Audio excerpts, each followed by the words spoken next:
bienvenue, bienvenue à l'ESSEC Exécutive et bienvenue pour cette journée sur le thème ces startups qui changent le monde. On a intitulé cela, et c'est dans le cadre de la chaire ESSEC du changement. Je veux dire deux mots sur la chaire ESSEC du changement. C'est une chaire qui travaille, comme son nom l'indique, sur le changement organisationnel, sur le changement technologique, sur le changement sociétal. Nous avons un certain nombre de partenaires, de grands groupes, dont certains sont représentés ici. On pense à Groupama, à Covea, qui sont partenaires donc, de cette chaire. Et dans le cadre de cette chaire, donc, nous travaillons sur des thématiques, le changement digital, l'innovation managériale, avec effectivement des programmes de recherche avec les partenaires et aussi des programmes de recherche transverse. Donc la chaire, c'est une chaire de recherche, c'est pas une chaire d'enseignement. On a des partenaires entreprises, on réalise un certain nombre de projets de recherche, mais aussi de conférences, de Learning Expedition. On a aussi écrit un MOOC sur le changement, enfin, produit un certain nombre de ressources. Moi, je suis un multi-entrepreneur. On me qualifie de serial entrepreneur. J'ai monté une trentaine de sociétés dans une dizaine de domaines différents, des sociétés essentiellement from scratch, dans des domaines plutôt traditionnels. J'en ai revendu, si j'ai monté 25 sociétés plutôt, j'en ai revendu une vingtaine. Et puis les 5 que j'ai encore, c'est pas que j'ai pas voulu les vendre, c'est qu'elles sont pas vendables. Donc ça arrive parfois dans le domaine de l'entrepreneuriat. Quand Mathias m'a expliqué ce qu'il avait développé, ça a été comme une évidence. Donc Mathias m'a présenté cette technologie biométrique qui apporte, qui pour moi m'a beaucoup parlé parce que en fait, ce qu'il m'explique, il vous le dira plus en détail tout à l'heure, il me dit simplement qu'avec une montre et les veines du poignet, à plus ou moins de distance, c'est ça Mathias, on peut, par l'identification des veines, il me l'explique simplement, il dit, avec une action le matin, tous tes username et password sont synchronisés.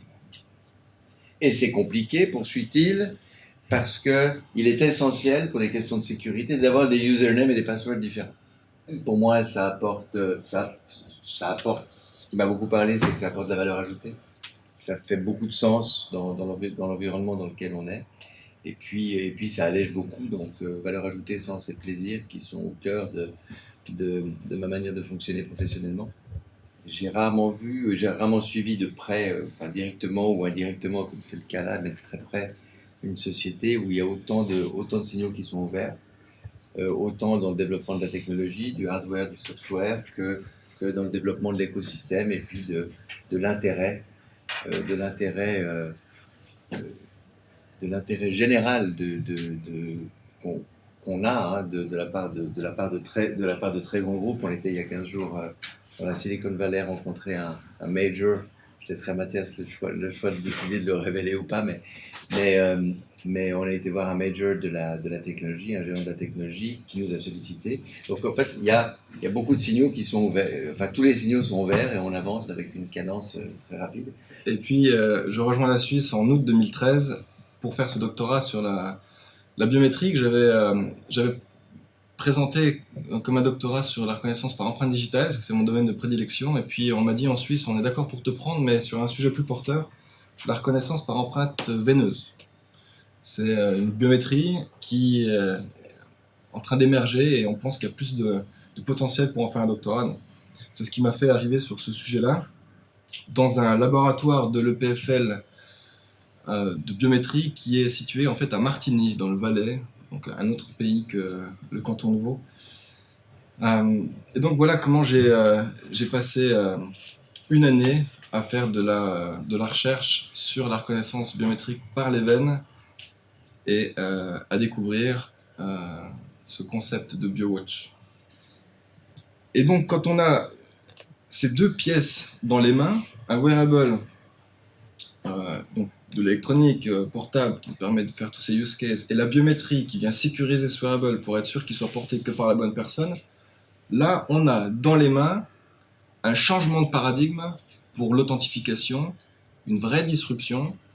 C'est que vous êtes on vit un moment momentum, je dirais, où on peut changer enfin ce paradigme de l'authentification en utilisant les wearables, la biométrie pour du confort et de la sécurité. On n'est plus dans un trade-off de plus on veut être sécure, moins on est confortable. Parce qu'il faut un badge, un code, un truc, un machin. Ou plus on veut être confortable, tout est ouvert, alors on perd un peu en sécurité. On n'est plus dans ce trade-off-là, on est capable de monter le niveau de sécurité au maximal, le niveau de confort au maximal, et ce en utilisant le wearable et en utilisant la biométrie. Et la biométrie dans le wearable nous permet de nous authentifier une fois de manière forte en le mettant le matin ou en le mettant une fois, et le fait que ça soit wearable, c'est là toute la beauté, sinon on utilise un téléphone, le fait d'être wearable nous permet de maintenir ce lien fort entre qui porte et le wearable toute la journée tant qu'on n'enlève pas le wearable. Donc c'est ce côté, cette wearabilité versus mobilité d'un téléphone nous permet de tirer profit d'une seule authentification au moment de la mise sur le porteur du bracelet, et puis donc de pouvoir l'utiliser tout en maintenant ce niveau de confiance que c'est bien la bonne personne tout au long de la journée. Donc on a un nouveau paradigme. Watch, c'est le nom générique pour parler de ce que les gens portent au poignet. Smartwatch, watch, c'est quand même, ça synthétise ça, c'est la métaphore du wearable finalement. Et biometric, on l'a compris, la solution qui permet d'être sûr qu'on est sur le bon. Et ça, c'est BioWatch. Qu'est-ce que ça nécessite? Ça nécessite de miniaturiser un capteur biométrique pour qu'il tienne dans le wearable. Donc, lecteur de veine du poignet en ce qui nous concerne, c'est notre mission, faire un lecteur de veine du poignet wearable. Et ça ne s'arrête pas là, il faut quand même qu'on fasse toute une plateforme destinée à héberger des services tiers pour que effectivement ce wearable puisse ouvrir toutes les voitures, tous les comptes en banque, accéder au métro, etc. Donc il faut générer ces deux trucs-là, et ça c'est la mission de BioWatch. La mission de BioWatch, dans ce changement de paradigme, c'est d'apporter un lecteur de veine du poignet wearable et une plateforme pour héberger des services tiers aussi wearable. La solution qu'on a retenue avec BioWatch, en termes de wearable déjà, c'est un module. Donc c'est ce que vous voyez en bleu. Un module qui vient se fixer dans une boucle de montre redesignée pour pouvoir accueillir ce module, qui vous permet en fait qui nous permet de ne pas vendre un wearable de plus et de rentrer frontal dans la guerre du poignet. Et il va falloir se taper les Suisses, il va falloir se taper les Américains, les Coréens, les Chinois. Mais au contraire, avec cette manière d'aborder le wearable, qui est finalement plus un add-on qu'un wearable complet, on a cette possibilité-là de dire non, on n'est pas en frontal, mais on est en levier sur tout ce qui est en train de se passer au niveau du poignet. Et là, on s'est dit, mais finalement, on arrive très bien à faire des images de toute la zone d'intérêt des veines du poignet à distance. Le truc, c'est que quand on est au poignet sur un wearable, on n'a pas la distance, on est tout collé, c'est pour ça qu'on partait sur du en contact, tout ça. Mais en fait, et c'est peut-être la beauté helvétique, le fait de voir des montres tous les jours, et manger de la fondue tous les jours, et du chocolat tous les jours, bien sûr. What else? Ça, c'est pour boucler la boucle avec l'expression. Mais en tout cas, les montres, ça met des images subliminales dans la tête, et puis finalement, il y a un moment donné, on se dit, mais oui, les boucles de montre, les boucles déployantes, elles sont finalement dans le wearable, donc elles restent associées au device, mais elles nous donnent cette distance, et cette distance, ça simplifie tout. Ça simplifie la prise d'image. Donc on a rebreveté ça, et puis je vous rappelle que le concept, c'est aussi de tirer profit d'une seule authentification unique qu'on maintient du fait de la wearabilité. Donc on a poussé aussi avec un autre brevet juste derrière qui tire profit de l'état du fermoir. Donc, tant qu'il reste fermé, on reste authentifié. Dès qu'on l'ouvre, ça se désactive.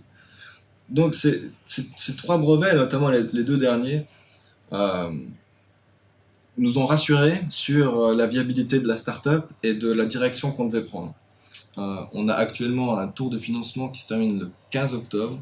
Première augmentation de capital, 1,2 million de francs suisses, 850 000 déjà sur le compte en banque, donc encore une petite poire pour ceux qui aimeraient commettre assez rapidement. Mais ça, c'est une manière manière de se financer. Donc, premier tour de financement, et tout de suite derrière, la série A, qu'on estime pouvoir clôturer dès que le prototype est dans nos mains. Bien sûr, à une valorisation un peu plus élevée, pour nous donner plus de levier dans la capacité à prendre suffisamment d'argent pour aller jusqu'à un produit parfait, lançable sur le marché, que vous pourrez exploiter.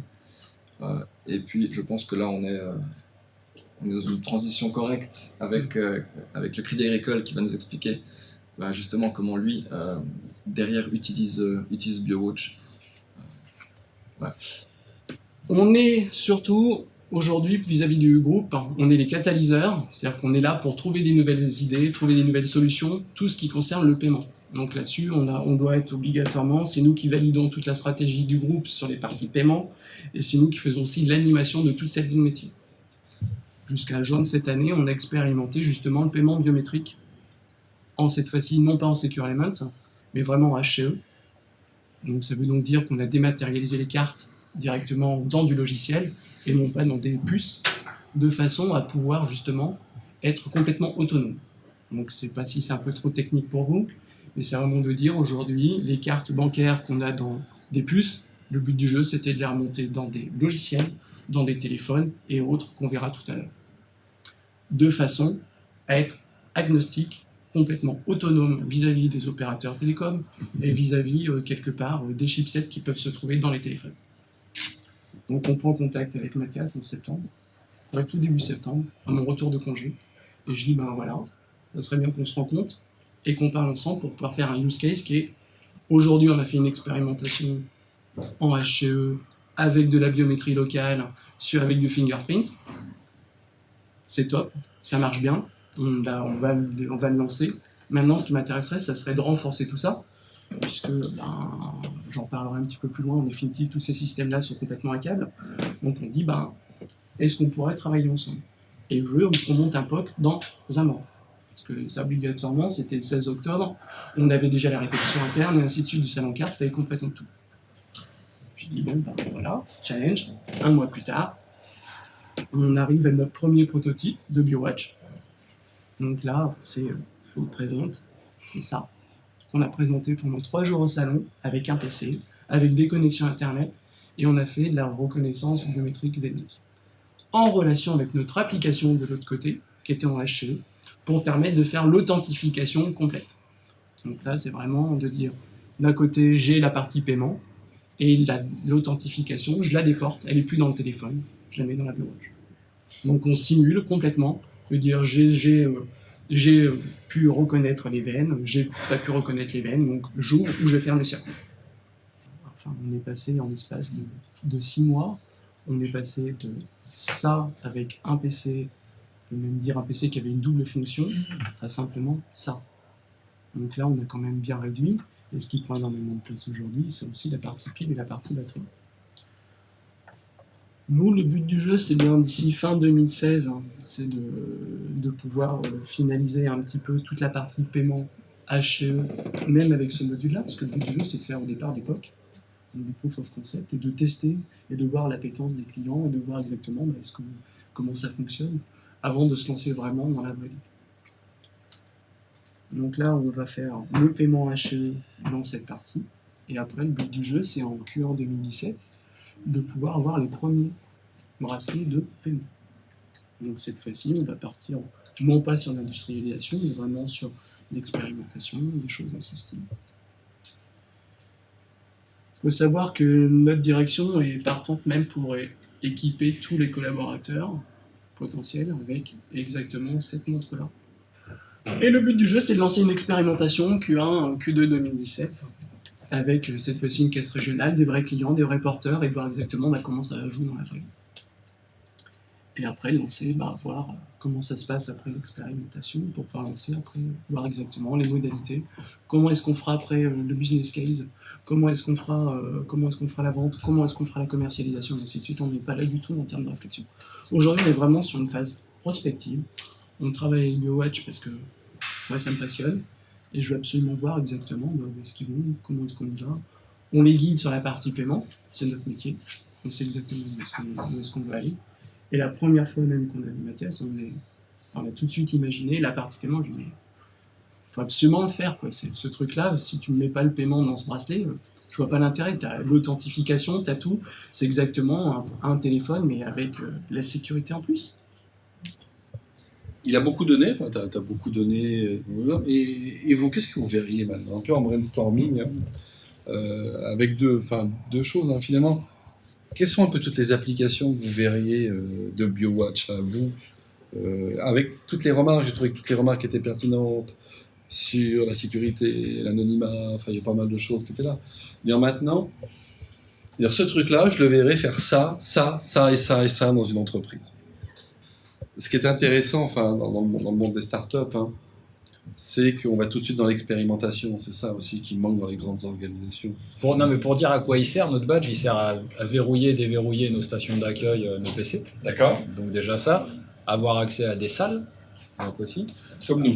Comme les SEC, à payer typiquement les repas le midi. Enfin voilà, donc tous les usages qu'on peut faire avec les badges. C'est le même fournisseur. Si vous avez vos badges, c'est marqué derrière si c'est du Kaba ou pas, quoi. Mais et du coup voilà, tout ça c'est rien comme investissement, quoi. Voilà, donc si dès que vous me dites chez BioWatch, ok, on est parti, on peut faire du Kaba, bah moi j'enclenche la suite au niveau de la brette, quoi. Ça, il n'y a aucun problème là-dessus, quoi. Ça sera un bracelet suisse. Un bracelet complet. Donc je pense que dans une notion, pour faire connaître le produit, moi j'irais plutôt vers du B2B, mais après c'est parce que d'un seul coup tu vas te retrouver avec la Bred, Groupama, Areva qui va prendre 60 000 bracelets et d'un seul coup, bah voilà. Et il y a du cash qui rentre qui permet le développement. Après, s'il y a une branche B2C, ça serait l'idéal si on pouvait même supprimer le papier, les émargements et alimenter des tableaux de bord statistiques par justement la BioWatch. C'est-à-dire qu'on aurait effectivement la personne qui s'identifie, elle rentre dans la session de formation par sa BioWatch. Et après, voilà. Mais tout ça, c'est tout à fait gérable. On peut choisir quelles données A+, machin. On partage et ça pourrait.